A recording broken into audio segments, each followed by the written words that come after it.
الحمد لله نحمده ونستعينه ونستغفره ونعوذ بالله من شرور أنفسنا ومن سيئات أعمالنا من يهده الله فلا مضل له ومن يضلله فلا هادي له أشهد أن لا إله إلا الله وحده لا شريك له وأشهد أن محمدا عبده ورسوله اللهم صل وسلم وبارك على سيدنا محمد وعلى آله وأصحابه أجمعين أما بعد فيا أيها المسلمون الخادرون اتقوا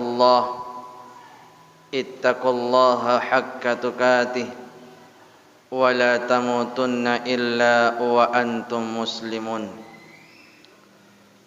قال الله تعالى في كتاب القرآن الكريم بعد أعوذ بالله من الشيطان الرجيم بسم الله الرحمن الرحيم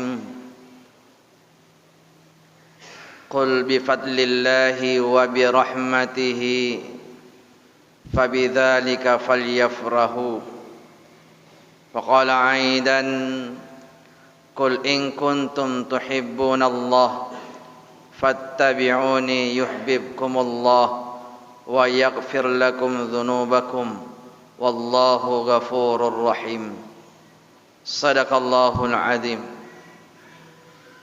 Saudara kaum muslimin, pelaksana Jum'ah yang insyaallah dirahmati dan dimuliakan oleh Allah Subhanahu wa taala. Setiap Jumat khatib berwasiat kepada kita semua, marilah di kesempatan kehidupan kita di dunia yang sementara ini berusaha dan berupaya untuk meningkatkan kualitas keimanan dan kadar ketakwaan kita kepada Allah Subhanahu wa taala. Sebab iman dan takwa inilah yang menjadi bekal terbaik untuk menghadap kehadiran Allah Subhanahu wa taala. Dan salah satu caranya kita meningkatkan iman dan takwa, yakni mari kita memperbanyak bersyukur kepada Allah Subhanahu wa taala atas segala limpahan rahmat dan hidayah serta nikmat yang Allah berikan kepada kita. Dan nikmat yang terbesar yang hari ini Allah berikan kepada kita adalah nikmat iman, nikmat Islam, serta disempurnakan beberapa nikmat yang lain, yaitu nikmat kesempatan dan nikmat kesehatan. Sebab ada beberapa di antara kita diberikan oleh Allah kesempatan, nikmat kesempatan, sementara belum diberikan nikmat kesehatan. Ada juga orang diberikan nikmat kesehatan namun belum diberikan dari Allah nikmat kesempatan. Maka kita yang hadir di tempat ini patutlah bersyukur kepada Allah. Kita mempunyai iman dan takwa, lantas Allah sempurnakan dua kenikmatan ini, yaitu nikmat kesehatan dan nikmat kesempatan. Alhamdulillahi Rabbil Alamin. Salam dan salawat kepada baginda Nabi Allah Muhammad sallallahu alaihi wasallam. Rasulullah sallallahu alaihi wasallam salah satu di antara jalan-jalan kebahagiaan, salah satu di antara jalan-jalan kebenaran yang Allah hadirkan di alam dunia ini. Wa ma arsalnaka illa rahmatan lil alamin. Nabi Muhammad dihadirkan di alam dunia ini menjadi rahmat, menjadi suri teladan, uswatun hasanah, percontohan bagi mereka yang mendambakan kebahagiaan di dunia, terlebih lagi kebahagiaan di akhirat.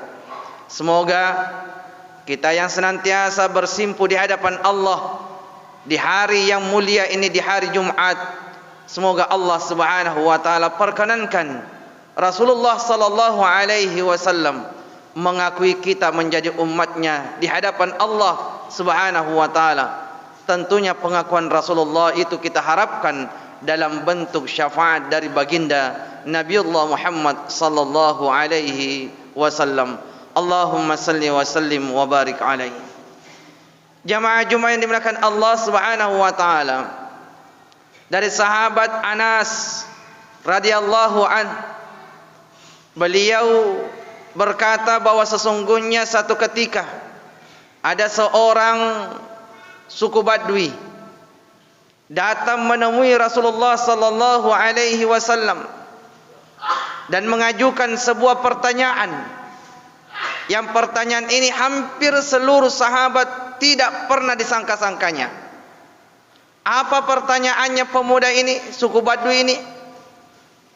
Dia bertanya kepada Rasulullah, "Ya Rasulullah, mata sa'ah?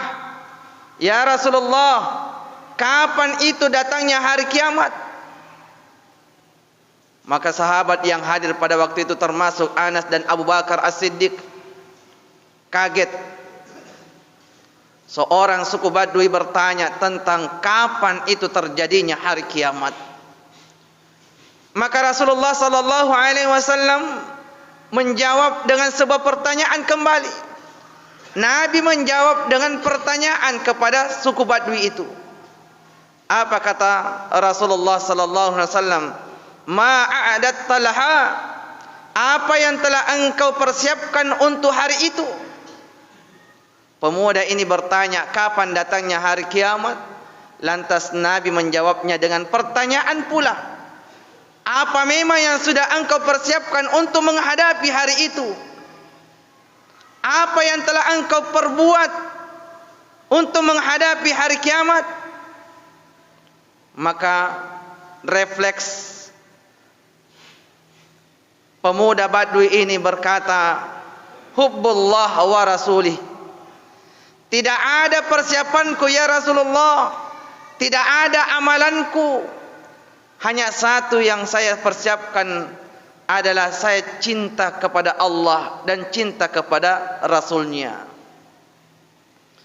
Maka mendengarkan jawaban pemuda Badui ini, Rasulullah sallallahu alaihi wasallam berkaca-kaca matanya, lantas berkata, anta ma'aman ahbabta. Engkau akan bersama dengan yang engkau cintai di dalam surga. Jemaah dimulakan Allah Subhanahu wa taala. Di dalam hadis ini nampak jelas bahwa apa-apa yang kita cintai, kalau yang kita cintai itu mengarahkan kita kepada ingat dan dekat kepada Allah, mengarahkan kita menuju jalan-jalan surga, maka yang kita cintai akan bersama kita di dalam surga.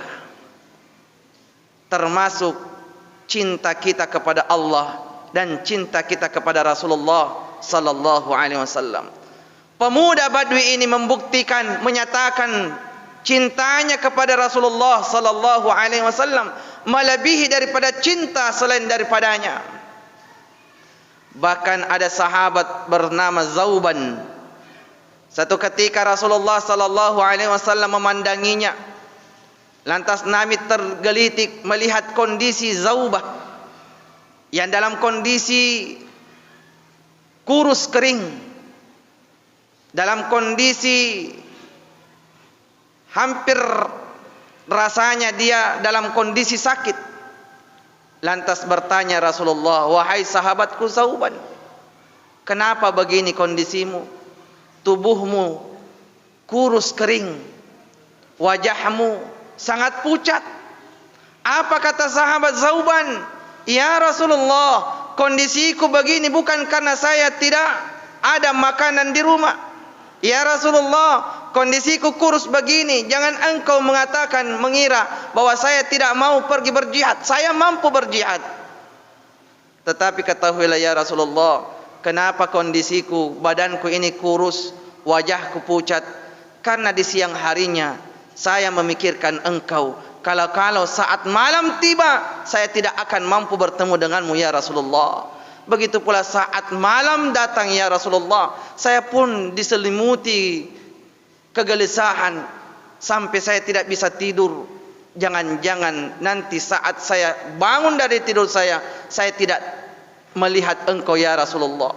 Bahkan kata Zauban, ya Rasulullah, yang paling saya khawatirkan, jangan sampai engkau dahulu meninggalkan atau saya yang dahulu meninggalkan engkau ya Rasulullah.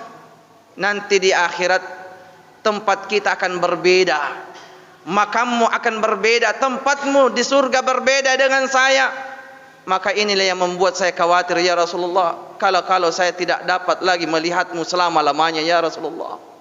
Sahabat Sauban luar biasa cintanya kepada Rasulullah, sampai-sampai membuat badannya kurus karena memikirkan kalau dia tidak mampu lagi bertemu bersama dengan Rasulullah sallallahu alaihi wasallam. Itulah para sahabat jamaah dimuliakan Allah, sangat cinta dan rindu kepada Rasulullah, sangat sayang ta'zim kepada Rasulullah.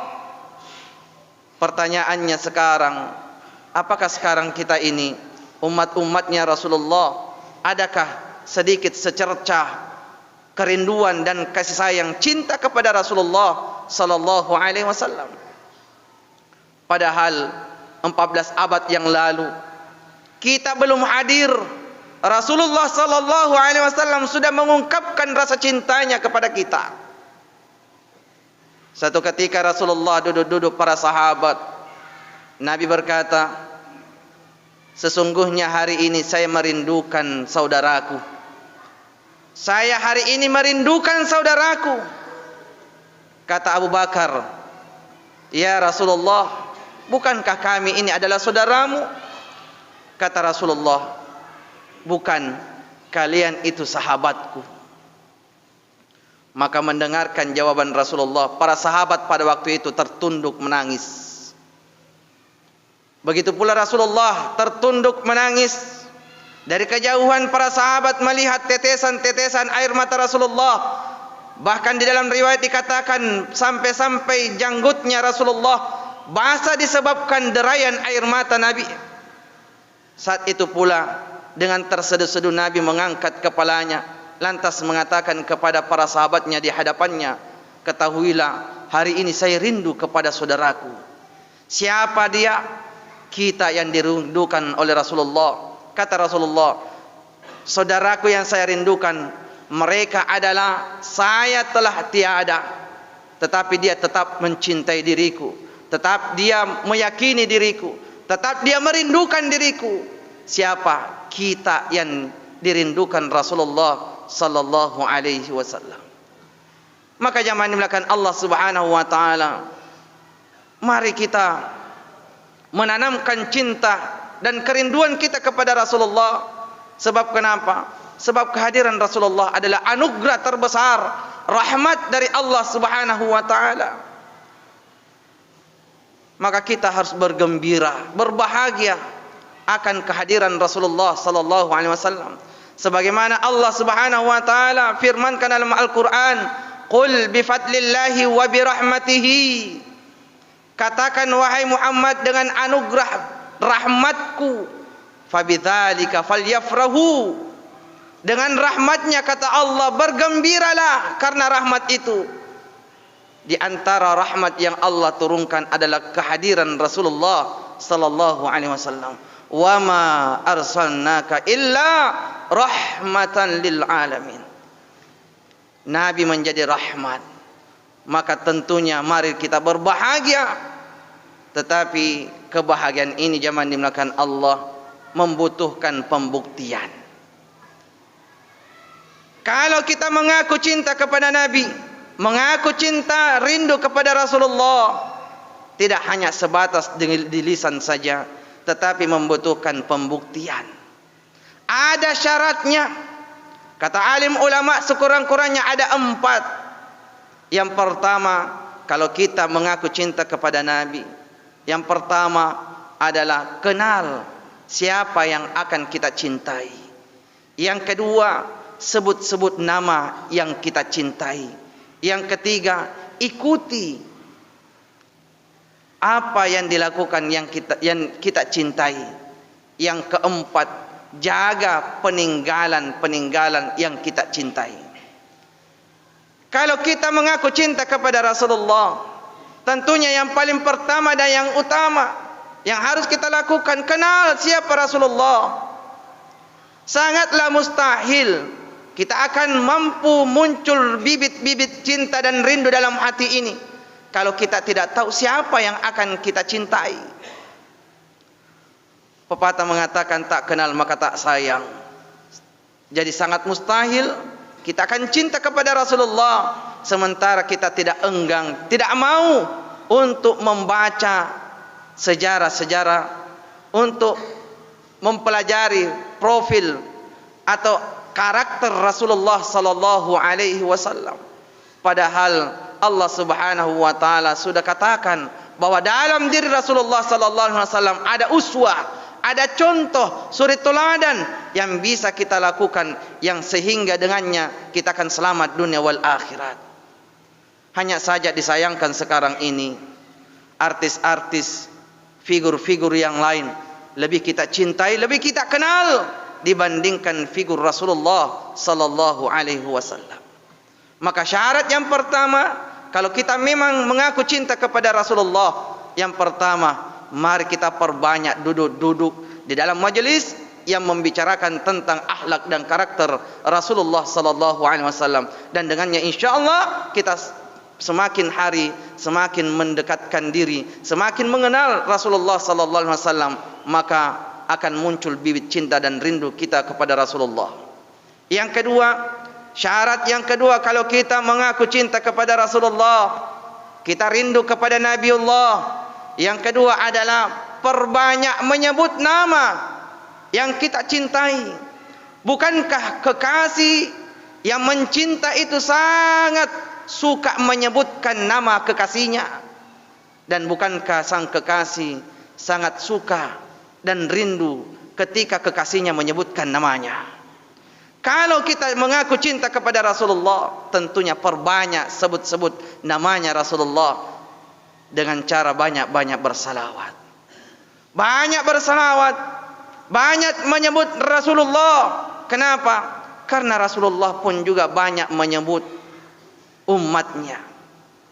Saat di detik-detik ingin dicabut nyawanya Nabi, saat sakaratul mautnya, Rasulullah tidak menyebutkan nama-nama istrinya, Rasulullah tidak menyebutkan anak-anaknya, Rasulullah tidak menyebutkan nama sahabatnya, tetapi di saat sakaratul mautnya Rasulullah berkata, ummati, ummati, ummati.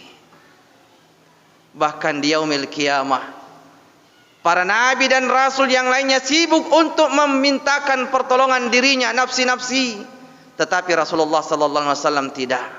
Justru Nabi di pinggir sungai Kal-Kausar bersujud di hadapan Allah.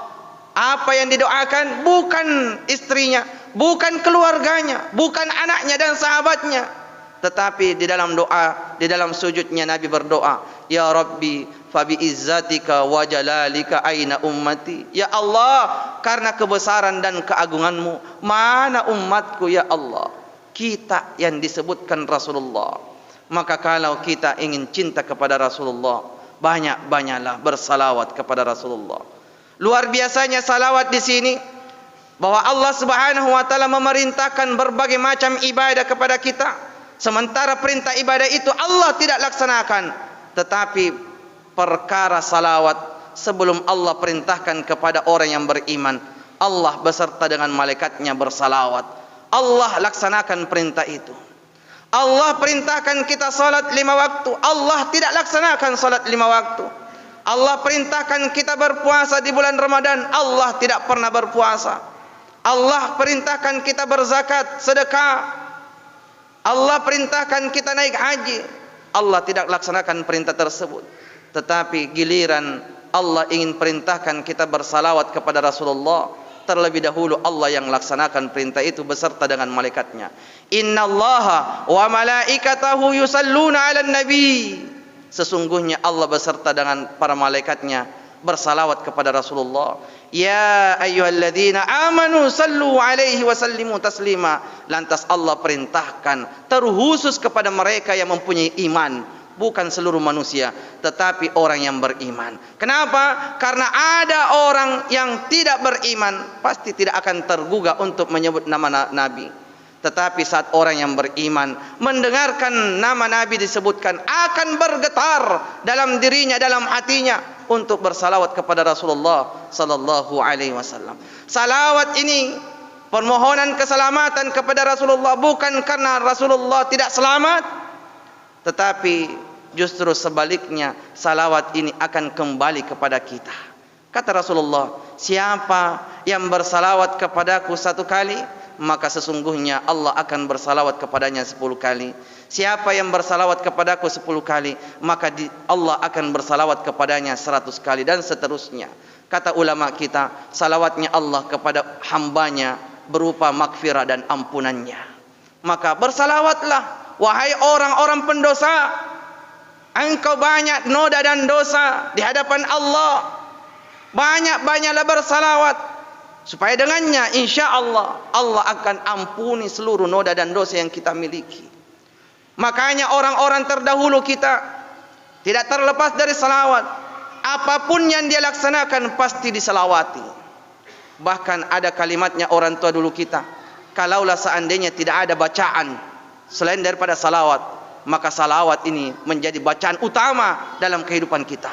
Kalaulah seandainya tidak ada bacaan yang bisa kita baca dalam kehidupan kita, cukuplah salawat menjadi bacaan keseharian kita.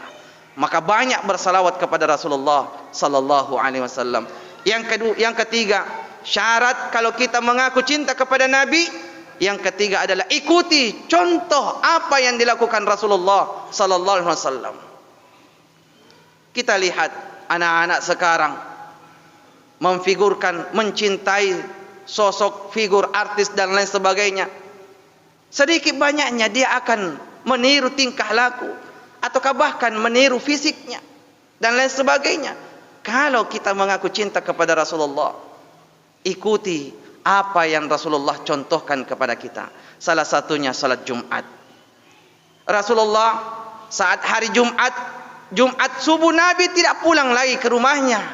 Nabi menunggu waktu datangnya salat Jumat, karena Nabi paham betul berkahnya waktu Jumat. Padahal kita tahu Rasulullah adalah Nabi yang paling pertama dijamin masuk ke dalam surga. Tapi kenapa Nabi masih mengejar berkahnya hari Jumat? Ini menjadi satu sinyal, menjadi satu nasihat untuk kita. Sekali Rasulullah saja masih mencari berkahnya yang namanya salat Jumat, bagaimana dengan kita yang banyak dosa, belum ada jaminan masuk ke dalam surga? Tapi disayangkan, sekali seminggu kita beribadah kepada Allah, saat datang hari Jumat masihlah berleha-leha, bahkan duduk sejenak di luar sana menunggu selesai khutbah dibacakan, menunggu ingin qomat barulah masuk. Padahal mengaku dirinya cinta kepada Nabi.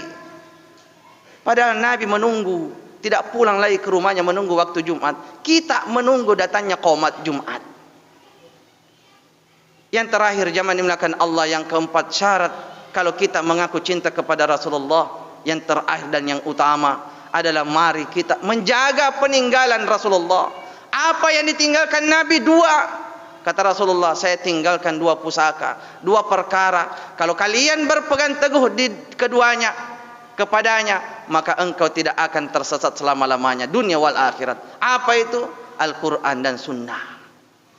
Maka dengan cara kita menjaga peninggalan Rasulullah, bacalah Al-Quran, pelajari Al-Quran, tadabburi Al-Quran, pahami Al-Quran, amalkan Al-Quran dan ajarkan Al-Quran. Barulah kita mengaku cinta kepada Rasulullah sallallahu alaihi wasallam. Begitu pula hidupkan sunnah-sunnah Rasulullah sallallahu alaihi wasallam. Semoga insyaallah 4 syarat ini mampu kita hadirkan dalam kehidupan kita bagi mereka yang mendambakan kerinduan pertemuan kepada Rasulullah sallallahu alaihi wasallam. Yang pertama, kenal siapa Rasulullah. Yang kedua, banyak menyebutkan nama Rasulullah. Yang ketiga, ikuti apa yang Rasulullah contohkan. Yang keempat, jaga peninggalan Rasulullah sallallahu alaihi wasallam. Ya Allah, ya Rabb, kami sangat cinta kepada baginda Nabi Muhammad sallallahu alaihi wasallam. Perkenankan ya Allah, walaupun kami banyak dosa dan noda ini ya Allah, perkenankan kami bertemu dengan Rasulullah sallallahu alaihi wasallam walau hanya lewat mimpi ya Allah. Amin amin ya rabbal alamin. Barakallahu li wa lakum fil Qur'anil azim wa nafa'na wa iyyakum bima minal ayati wa dzikril hakim wa taqabbala minna wa minkum tilawatahu innahu huwas samiul alim.